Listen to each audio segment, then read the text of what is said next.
Hello, ydyn mis a ríist agus seo dàrna vlog ac am suir seán vlog a bhóid dá bhíle san na díag is mar se céirí nó céirs nó an gospel dífa.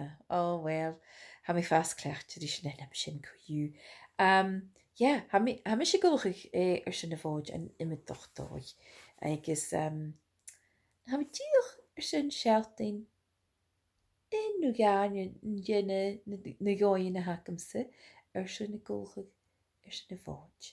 A mis sé dé bheach go bhfuil chomádíadach a féin choraman practis a dhéanú ó trna lá áte sa bí agus a sinna chuirtréigear ina ddíise sa taíine ceáí maníon íhí.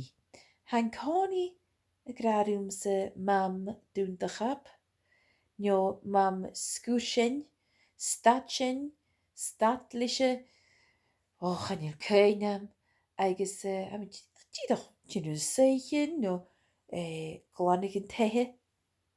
Well, channa be glánig an tathe go má trícht. Ha glán a channa liscapad a fad a tíid. Ha min cónig góper. So, cúideoch ha mi dyn bheach go bhfuil dúlfrachtas géise a bhí tíadach gáil choram sa bí a féin trna hárin na hagu.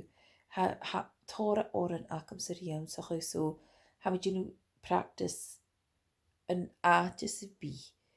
Tíadach as a taí nó go scóil ach triple sin ceilt a rí sin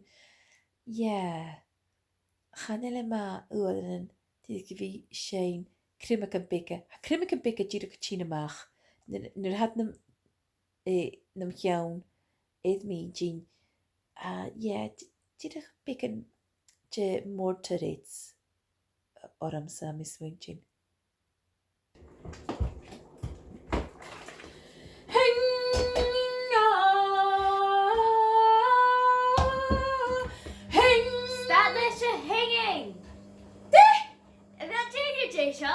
Chanil has, tá mi dúr practice. Agus ha má dúrach a féin beachcin van na tealdach hagad. Agus chanil íhí díadach John bhí géisteach. Agus ha a héin hásta as an Nicholas Vriek, a drasta so, chanil mór an dúne timichael so, ha dóin éile acham sa beachcin ein.